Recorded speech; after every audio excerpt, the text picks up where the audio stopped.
बिस्मिल्लाहिर्रहमानिर्रहीम। नाज़रीन, मैं हूं जावेद बलोच और उम्मीद है आप लोग खैरियत से होंगे। टिकटों की तकसीम पे झगड़े शुरू हो गए हैं और कई जमातों के बड़े अहम रहनुमा जो है वो उन्होंने इंडिपेंडेंट इलेक्शन लड़ने का फ़ैसला किया है। इसके मुतालिक आपको तफसील बताने जा रहे हैं।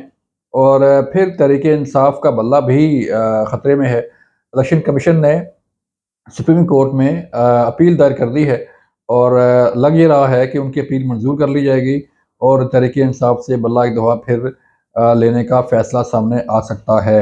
जो हालात लग रहे हैं उसके मुताबिक हम बात कर रहे हैं। चलते हैं जो इलेक्शन की गहमा गहमी है। और मुस्लिम लीग नून ने भी अपनी टिकटों का ऐलान बिलाखिर कर दिया। इस पे बड़ी बड़े इख्तलाफात सामने आ रहे हैं।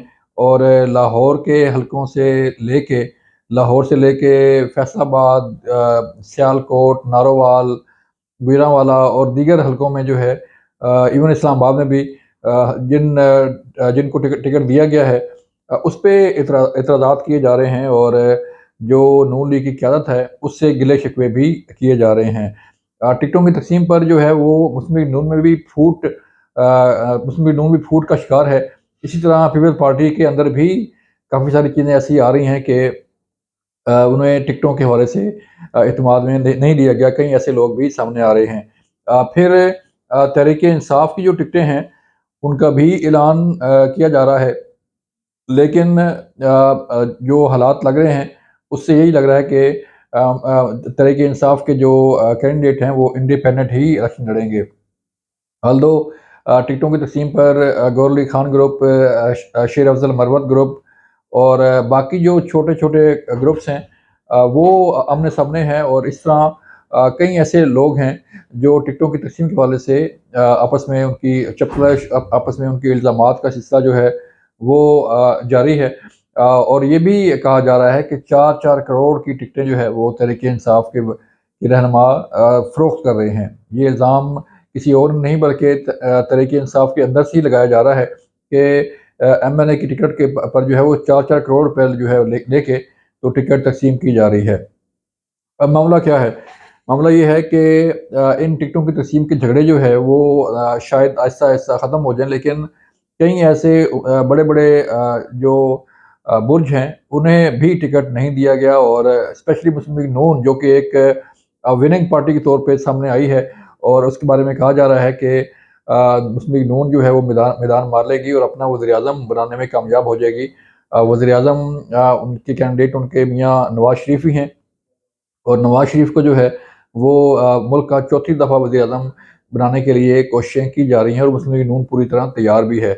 लेकिन ऐसे वक़्त में जब मुस्लिम लीग नून जो है वो अपना प्लान कर रही है गवर्नमेंट में आने का और उसके साथ टिकटों की तक़सीम के झगड़े जो है वो आहिस्ता-आहिस्ता बढ़ते जा रहे हैं और जो कि मुस्लिम लीग नून को एक बड़ा धचका भी दे सकते हैं। फिर अगर हम बात करें तहरीक इंसाफ की, तो तहरीक इंसाफ के वकला की जो टीम है और जो कैंडिडेट हैं वो तो तैयार हैं ही हैं। उन्होंने अपने कागज़ात नामज़दगी जमा कराए हुए हैं। लेकिन इमरान खान का हाथ जो है वो किस पे है? क्या गौहर अली खान पे उनका हाथ है? क्या शेर अफजल मरवत पे उनका हाथ है? क्या लतीफ़ खोसा पे उनका हाथ है? या किसी और पे उनका जो है वो हाथ है और वो ये चाह रहे हैं कि फ़लाँ जो शख़्स है वो आगे आए। उन्होंने गौहर अली खान साहब को तहरीक इंसाफ का चेयरमैन नामज़द किया, उन्हें बनाया। लेकिन काफ़ी सारी चीज़ें ऐसी हैं जो सामने आ रही हैं और आपस में ग्रुपिंग जो है, लॉबिंग जो है वो अरूज पर पहुँच गई है। और ऐसे वक़्त में जब इलेक्शन करीब हों और आप टिकटों की तक़सीम के हवाले से भी इख्तिलाफ़ात का शिकार हों और ऊपर से आप लेवल प्लेइंग फ़ील्ड का भी जो है वो डिमांड कर रहे हों, तो ऐसे वक़्त में जो इख्तिलाफ़ात हैं और जो आपस के झगड़े हैं वो पार्टी को ज़्यादा नुकसान पहुँचाएँगे।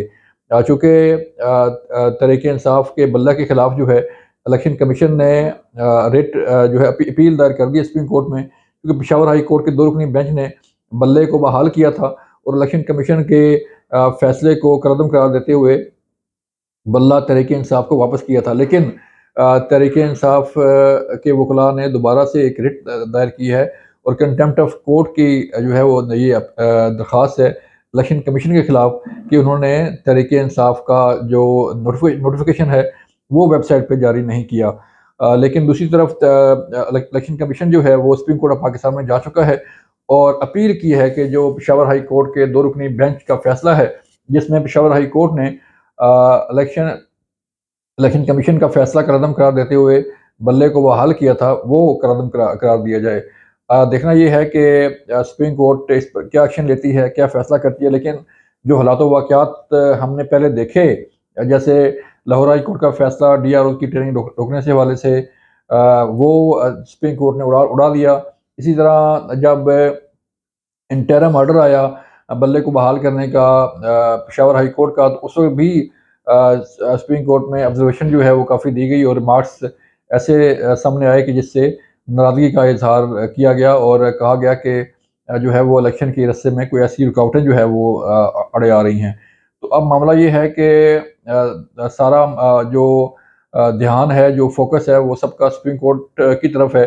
سپریم کورٹ کیا فیصلہ کرتی ہے؟ اگر سپریم کورٹ نے بلے کو اڑا دیا اور بلے الیکشن کمیشن کا فیصلہ بحال کر دیا، تو پھر تحریک انصاف کے لیے بڑا مشکل ہو جائے گا کہ وہ الیکشن میں کہیں کھڑی ہو، نظر آئے کہ تحریک انصاف الیکشن لڑ رہی ہے، کیونکہ اس کے بغیر نہ تو کسی کے پاس ٹکٹ ہوگا، اور نہ ہی جو ہے وہ کسی کینڈیڈیٹ کے پاس جو ہے وہ کوئی بلے کا نشان ہوگا کہ وہ الیکشن لڑ سکے۔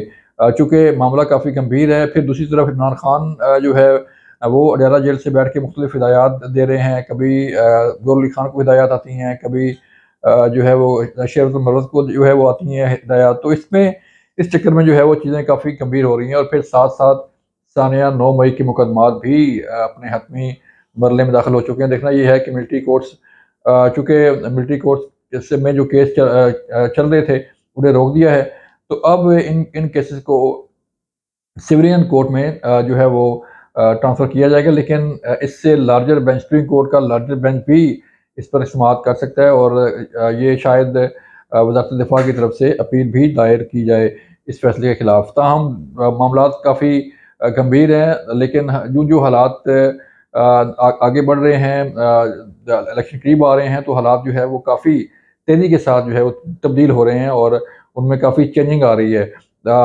دیکھنا یہ ہے کہ اس الیکشن میں کون سی پارٹی کہاں کھڑی ہوگی اور کس پارٹی کا وزیر اعظم ہوگا، اس وقت چند دن کی بات ہے۔ اپنا خیال رکھیے گا۔ اللہ حافظ۔